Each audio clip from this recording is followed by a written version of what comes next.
श्री शिवा नमस्तुभ्यम ओम नमः शिवाय। आप सभी का स्वागत है आपके अपने एस्ट्रो टीवी यूट्यूब चैनल पर। दोस्तों, हरतालिका तीज व्रत माता पार्वती जी से संबंधित होता है। आप सभी को हरतालिका तीज की हार्दिक शुभकामनाएं। दोस्तों, आज की इस दिव्य और पावन वीडियो में हम आपको बताने जा रहे हैं कि हरतालिका तीज का व्रत साल 2025 में कब रखा जाएगा। लोग बहुत ही भ्रम की स्थिति में हैं। इस बार साल 2025 में हरतालिका तीज का व्रत कब रखा जाएगा, 25 या 26 अगस्त, और इसकी पूजा का शुभ मुहूर्त क्या रहेगा, हरतालिका तीज की पूजन सामग्री क्या है और इसकी संपूर्ण पूजा विधि क्या रहेगी। दोस्तों, हरतालिका तीज व्रत के नियम क्या हैं, इस दिन क्या करना है क्या नहीं करना, और जो भी महिलाएं पहली बार हरतालिका तीज का व्रत रख रही हैं उन्हें क्या करना चाहिए, कहां से व्रत रखना चाहिए, मायके से या ससुराल से, और व्रत के दौरान कौन सी गलतियां हैं जिन्हें करने से सभी को बचना चाहिए, अन्यथा व्रत टूट जाता है।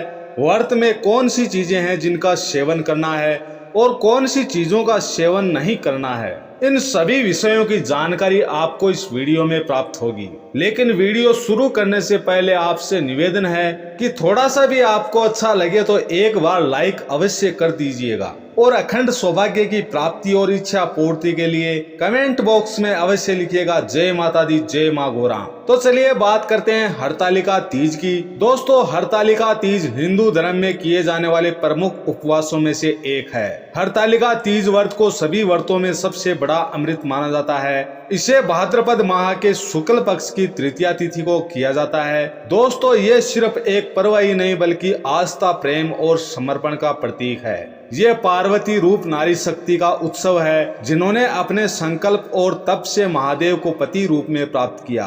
सुहागिन महिलाओं के लिए इस व्रत का बहुत ही खास महत्व होता है। इस व्रत में भगवान शिव, माता पार्वती और गणेश जी की पूजा होती है। इस दिन सुहागिन महिलाएं अपने पति की लंबी आयु के लिए व्रत रखती हैं और भगवान शिव तथा माँ गौरी से सदा सुहागन का आशीर्वाद मांगती हैं। हरतालिका तीज का नाम सुनते ही आंखों के सामने एक सुंदर सी तस्वीर बनती है। महिलाएं हरे वस्त्रों में सजी हुई, हाथों में मेहंदी, माथे पर बिंदी, मांग में सिंदूर और होठों पर शिव पार्वती का नाम हरतालिका तीज है।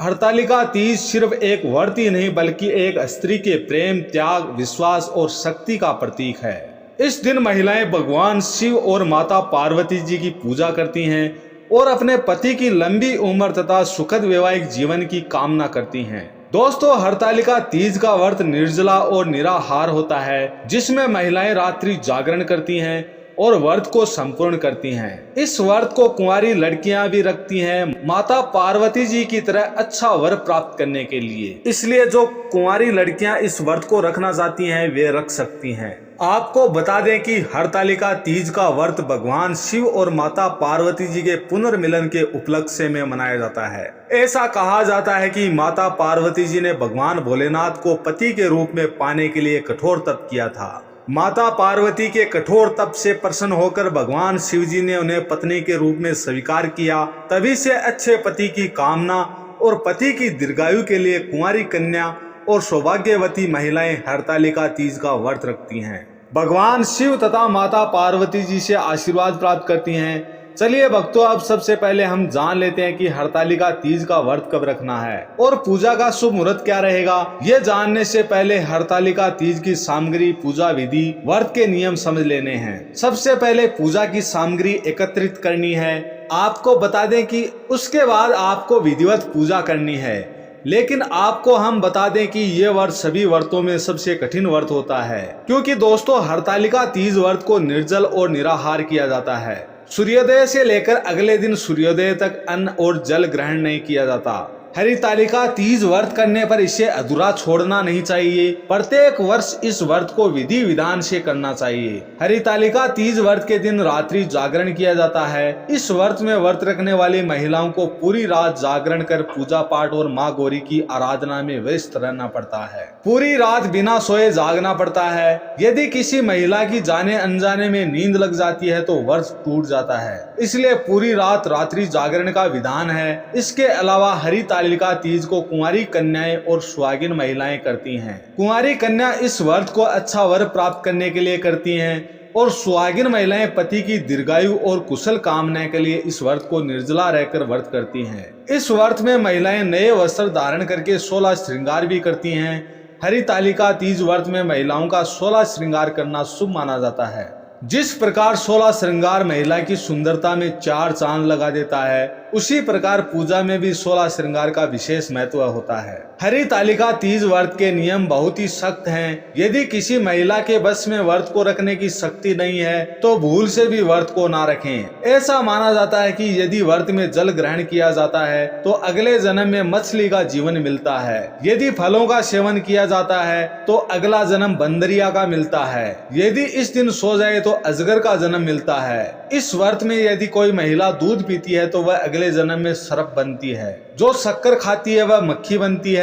जो मांस खाती है वह शेर बनती है और जो अन्न का सेवन करती है वह सुअर बनती है। इसलिए हरितालिका तीज का व्रत पूरे संयम और श्रद्धा के साथ करना चाहिए। चलिए अब हम जानते हैं हरितालिका तीज व्रत की पूजन सामग्री के बारे में। दोस्तों, इसमें भगवान शिव और पार्वती जी की मिट्टी की मूर्ति बनाई जाती है, इसलिए सबसे आवश्यक सामग्री है काली मिट्टी और बालू रेत। इसके अलावा लाल कपड़ा, केले का पत्ता, फुलेरा, बेलपत्र, समी पत्र, धतूरा, आंख का फूल, भस्म, श्रीफल यानी पानी वाला नारियल, पान का पत्ता, दुर्वा, गेंदा, गुलाब की फूल माला, फल, मेवा, मिष्ठान और बेसन से बनी मिठाइयाँ, माता पार्वती जी के सेवक श्रृंगार का सामान, वस्त्र, धोती या गमछा, कपूर, सफेद चंदन, रोली, सिंधु रक्षक कलश, गंगाजल, पंचामृत जिसमें दूध, दही, घी, शहद और शक्कर, आम का पत्ता, सुपारी, लौंग, इलायची आदि सामग्री लेकर विधिवत पूजा करनी चाहिए। चलिए अब हम जानते हैं हरितालिका तीज की पूजा विधि के बारे में। दोस्तों, हरितालिका तीज की पूजा प्रदोष काल में की जाती है। पूजन के लिए सबसे पहले मिट्टी से भगवान शिव, माता पार्वती जी और गणेश जी की प्रतिमा बनाकर उन्हें फुलेरा से सजाना चाहिए। इसके बाद पूजन के समय सुहागिन महिलाओं को नए वस्त्र धारण करके 16 श्रृंगार करना चाहिए। इसके बाद आप एक लकड़ी की चौकी या पाटा रखें, उस पर लाल रंग का वस्त्र बिछा लें। अब चौकी पर स्वस्तिक बनाकर केले का पत्ता रखें। उसके बाद तीनों प्रतिमाओं को स्थान दें। अब आप एक कलश की स्थापना करें। एक मुट्ठी चावल पर कलश रखें और उसमें स्वस्ति का चिन्ह बनाएं। कलश के अंदर थोड़ा सा पानी, गंगाजल, हल्दी, सुपारी और एक सिक्का डाल दें। फिर आम का पत्ता रखकर उसके ऊपर चावल से भरी कटोरी रखें। उसके ऊपर दीप प्रज्वलित करें। कलश पूजन के बाद आप भगवान शिव, माता पार्वती और गणेश जी की विधिवत पूजा करें, उनका श्रृंगार करें। महिलाएं सुहाग का सामान माता गौरी जी को अर्पित करें। भगवान शिव जी को धोती या तौलिया अर्पित करें। विधिवत पूजा अर्चना करने के बाद हरितालिका तीज व्रत की कथा पढ़ें या सुने। उसके बाद आरती करें, जिसमें आप सबसे पहले भगवान गणेश जी की आरती करें, फिर भगवान शिव जी की और उसके पश्चात माता पार्वती जी की आरती करें। पूजा के बाद आप भगवान की परिक्रमा करके उनका आशीर्वाद लें। फिर रात्रि जागरण करके भजन कीर्तन करें। अगले दिन सुबह स्नान करके फिर से पूजा करें और माता पार्वती जी को सिंदूर चढ़ाएं, जिससे सुहागिन महिलाएं सुहाग लेती हैं और ककड़ी, खीरा, हलवे का भोग लगाएं। इसके बाद आप प्रसाद को ग्रहण करके अपने व्रत का पालन करें। तो चलिए जानते हैं कि साल 2025 में हरितालिका तीज का व्रत कब रखा जाएगा। पूजा का शुभ मुहूर्त क्या है और इस दिन राहु काल का समय कब से कब तक रहेगा। तो आपको बता दें कि भाद्रपद माह के शुक्ल पक्ष की तृतीया तिथि की शुरुआत 25 अगस्त की दोपहर 12:24 पर होगी और तृतीया तिथि की समाप्ति 26 अगस्त की दोपहर 1 बजे होगी। इसलिए उदया तिथि के अनुसार हरितालिका तीज का व्रत 26 अगस्त दिन मंगलवार को रखा जाएगा और प्रातःकाल पूजा का शुभ मुहूर्त सुबह 5 बजे से लेकर सुबह 8:20 तक रहेगा। इस शुभ मुहूर्त की कुल अवधि 2 घंटे 20 मिनट की है। दोस्तों, हरितालिका तीज के दिन जो लोग प्रदोष काल में पूजा करते हैं उन्हें 26 तारीख को तृतीया तिथि समाप्त होने से पहले ही पूजा कर लेनी होगी। यानी 26 तारीख की दोपहर 1 बजे से पहले ही आप प्रदोष काल की पूजा कर लें, वरना इसके बाद चतुर्थी तिथि आरंभ हो जाएगी। इस दिन सूर्योदय का समय सुबह 6 बजे रहेगा और सूर्यास्त का समय 6:50 पर रहेगा। वहीं राहु काल का समय दोपहर 3:28 से शाम 5:30 तक रहेगा। दोस्तों, राहु काल अशुभ समय माना जाता है। इस दौरान कोई भी शुभ कार्य नहीं करना चाहिए। तो दोस्तों, ये जानकारी आपको अच्छी लगी हो तो कमेंट में जय माता दी, जय माँ गौरी अवश्य लिखें। यदि वीडियो थोड़ा सा भी अच्छा लगा हो तो कृपया वीडियो को लाइक अवश्य करें, शेयर करें। साथ ही एस्ट्रो टीवी यूट्यूब चैनल को सब्सक्राइब करना ना भूलें। माताओं बहनों, अब जान लेते हैं कि जो महिला पहली बार हरितालिका तीज का व्रत रख रही हैं, तो उसे कहां से शुरुआत करनी चाहिए, कैसे करना चाहिए। यदि कोई महिला पहली बार हरितालिका तीज व्रत रख रही हैं, तो उसे शास्त्रों और परंपराओं के अनुसार विधि पूर्वक ये व्रत संकल्प पूर्वक करना चाहिए। यहाँ व्रत उठाना का अर्थ है व्रत की शुरुआत करना, यानी ये व्रत अब जीवन भर के लिए करना। हरितालिका तीज व्रत मुख्य रूप से सुहागिन महिलाओं का व्रत होता है और इसे बहुत श्रद्धा और नियमों के साथ करना चाहिए। यह व्रत निर्जला, बिना पानी के और अखंड व्रत होता है, यानी दिन रात बिना कुछ खाए पिए किया जाता है।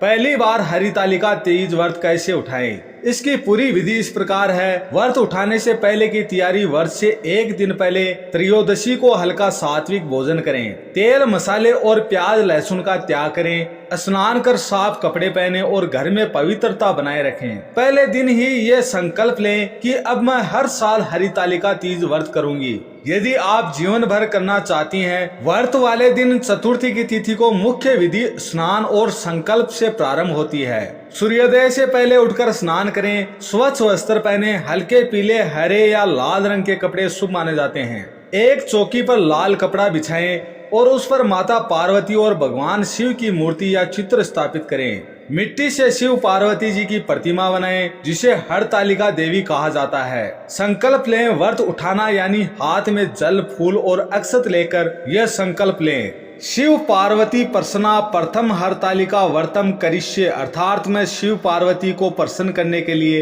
हरितालिका तीज व्रत करूंगा। इसी संकल्प से पहली बार ये व्रत उठता है। पूजा विधि में माता पार्वती जी और भगवान शिव को जल, दूध, फल, बेलपत्र, धतूरा, फल आदि अर्पित करें। सुहाग सामग्री जैसे चूड़ी, सिंदूर, मेहंदी, बिंदी आदि अर्पित करें। हरितालिका तीज व्रत कथा सुने या पढ़ें। रात भर जागरण करें। कथा, भजन और कीर्तन करें। व्रत पारण अगले दिन पंचमी तिथि को सूर्योदय के बाद करें। पूजा के बाद जल, फल आदि ग्रहण करें। ब्राह्मण या किसी सुहागिन महिला को भोजन करवाकर दान दक्षिणा दें। व्रत का उठाना सांकेतिक रूप से एक संकल्प प्रक्रिया है। इसे आप अपने घर के पूजा स्थान या किसी शिव पार्वती मंदिर में जाकर कर सकती हैं। यदि परिवार में पहले से कोई महिला व्रत करती है, तो उनसे आशीर्वाद लेकर उनके सामने संकल्प लेना शुभ माना जाता है। इस प्रकार से पहली बार व्रत उठाया जाता है। लेकिन एक बात याद रखें, जिसने एक बार ये व्रत उठा लिया वह ऐसे छोड़े नहीं। यदि छोड़ना है तो इसके लिए अलग विधि होती है, जिसका विवरण हम अलग ही वीडियो में देंगे। अब जान लीजिए कि व्रत के दौरान किन गलतियों से बचना चाहिए। हरितालिका तीज व्रत एक अत्यंत कठिन और पुण्यदायक व्रत है, जिसे महिलाएं अखंड सौभाग्य, सुख, शांति और अपने पति की लंबी उम्र के लिए करती हैं। ये निर्जल और निराहार व्रत है, लेकिन कुछ महिलाएं अनजाने में ऐसी गलतियां कर बैठती हैं, जिससे व्रत अधूरा या टूट जाता है। पहली गलती: व्रत के दौरान जल या भोजन का सेवन करना। यदि कोई महिला व्रत के दौरान जल, फल, चाय, दूध या किसी प्रकार का भोजन कर लेती है, तो यह व्रत टूट जाता है और उसका फल नहीं मिलता। इससे पति पर संकट आ जाता है। इसलिए जो महिलाएं इस व्रत को कर सकती हैं वही करें। दिखावे के तौर पर यह व्रत ना रखें, अन्यथा ये स्वयं अपने लिए हानि का कारण बन सकता है। दूसरी गलती: व्रत के दौरान नींद में सो जाना। इस व्रत में रात्रि जागरण का विशेष महत्व है। यदि कोई महिला रात में सो जाती है तो व्रत अधूरा हो जाता है। इसलिए बेहतर है कि 3-4 महिलाएं मिलकर ये व्रत करें, ताकि रात्रि जागरण में एक दूसरे से बातचीत, भजन, कीर्तन और पूजा पाठ करते हुए समय व्यतीत किया जा सके। अन्यथा जो महिला पूरी रात जागने में असमर्थ है, उसे ये व्रत नहीं रखना चाहिए। तीसरी गलती: व्रत के दिन बाल धोना या बाल काटना। तीज के दिन बाल धोना, नाखून काटना या बाल कटवाना वर्जित माना जाता है। इससे व्रत की शुद्धता भंग होती है। कुछ महिलाएं या कुंवारी कन्या इस दिन 16 श्रृंगार करके ही सजती हैं और अच्छा दिखने के लिए अपने बाल या नाखून काट लेती हैं। जाने अनजाने में ये गलती महिलाओं से हो ही जाती है, इसलिए इस गलती से बचना चाहिए, अन्यथा माता गौरा के क्रोध का सामना करना पड़ सकता है। हरितालिका तीज की पूजा में सिंदूर लगाना आवश्यक है। यह व्रत सौभाग्यवती स्त्रियों के लिए होता है, इसलिए पूजा में मांग में सिंदूर लगाना जरूरी है। अगर कोई महिला सिंदूर नहीं लगाती है तो व्रत अधूरा माना जाता है। इस दिन न तो सिंदूर किसी को दान करना चाहिए और न ही किसी दूसरी महिला का सिंदूर अपनी मांग में लगाना चाहिए। अपनी कमाई से खरीदा हुआ सिंदूर ही मांग में लगाना चाहिए, अन्यथा पति पर घोर संकट आ सकता है। वह बड़ी से बड़ी विपत्ति में पड़ सकते हैं। इसलिए इस बात का विशेष ध्यान रखना जरूरी है। हरितालिका तीज की पूजा में कथा सुनना भी आवश्यक है। अगर कथा नहीं सुनी गई तो पूजा और व्रत पूर्ण नहीं माना जाता। कुछ महिलाएं व्रत तो रखती हैं लेकिन पूजा पाठ भी करती हैं लेकिन कथा नहीं सुन पाती, तो उनकी पूजा अधूरी मानी जाती है। इसलिए व्रत के साथ साथ कथा का श्रवण करना भी शुभ होता है। व्रत पूर्ण होता है और माता गौरा प्रसन्न होती है। इस व्रत के दौरान झगड़ा, क्रोध, कटु वचन या अपशब्द बोलना व्रत के फल को नष्ट कर सकता है। यह व्रत मानसिक शांति और पवित्रता से करना चाहिए। मिट्टी से बनाई गई शिव पार्वती जी की प्रतिमा का विसर्जन करना भी आवश्यक है। पूजा के बाद प्रतिमा को बहते जल में या किसी पवित्र नदी में विसर्जित करना चाहिए। यदि विसर्जन नहीं किया गया तो पूजा अधूरी मानी जाती है। व्रत करने वाली महिलाओं को दिन भर शिव पार्वती का स्मरण करना चाहिए। यदि स्वास्थ्य ठीक ना हो तो कोई विशेष परिस्थिति हो तो व्रत अपने सामर्थ्य अनुसार करें और भक्ति भावना बनाए रखें। आइए जानते हैं इस दिन क्या खाएं क्या ना खाएं। हरितालिका तीज व्रत में सूर्योदय से पहले या मध्य रात्रि में महिलाएं सरगी करती हैं। सरगी में नमक युक्त भोजन नहीं करना चाहिए। सरगी सास द्वारा बहू को दिया गया भेंट और आशीर्वाद होता है। सास अपनी बहू को सरगी की थाली देती है। इसमें सूखे मेवे, फल और सुहाग का सामान होता है। व्रत शुरू करने से पहले इसे खाया जाता है जिससे कि पूरे दिन व्रत में थकान और भूख प्यास ना लगे। वैसे तो सरगी की प्रथा पंजाबी समुदाय में ज्यादा प्रचलित है, लेकिन अब पूरे भारतवर्ष के लोगों ने इसे अपनाया है। सरगी में आप फलों के रस, नारियल पानी, सूखे मेवे और मुरब्बा खा सकती हैं। इससे आपको ऊर्जा मिलेगी और शरीर में पानी की कमी नहीं होगी। साथ ही व्रत के दिन भूख भी नहीं लगेगी। भक्तों, निर्जला व्रत शुरू करने से पहले खीरा खाना अच्छा माना जाता है। इससे शरीर में पानी की कमी नहीं होती और नारियल पानी, अनार का रस आदि पी सकते हैं। इससे व्रत के दौरान भरपूर ऊर्जा मिलेगी। नारियल पानी में कई तरह के मिनरल्स होते हैं। अनार के जूस में विटामिन सी और आयरन भरपूर मात्रा में होता है, जिसके सेवन से प्यास नहीं लगती। हरितालिका तीज के अगले दिन यानी चतुर्थी की तिथि लगने के बाद ही पारण करना चाहिए। व्रत का पारण कभी भी नमक युक्त भोजन से ना करें। आप पानी, शरबत, फल या मीठे व्रत से खोलें। पारण में पानी धीरे धीरे पिएं, फिर किसी मीठी चीज का सेवन करें। मीठी चीज का सेवन करने और प्रसाद ग्रहण करने के बाद ही नमक से बना भोजन मुंह में डालें। माता पार्वती जी आपको व्रत सफल संपूर्ण तरीके से करने की भरपूर शक्ति प्रदान करे। कमेंट बॉक्स में जय माँ पार्वती, जय माँ गौरा, हर हर महादेव अवश्य लिखें। आज के लिए बस इतना ही। दोस्तों, अगर आपको ये वीडियो पसंद आया तो वीडियो को लाइक करिएगा, साथ ही चैनल को सब्सक्राइब जरूर करें। ओम नमः शिवाय, श्री शिवा नमस्तुभ्यम।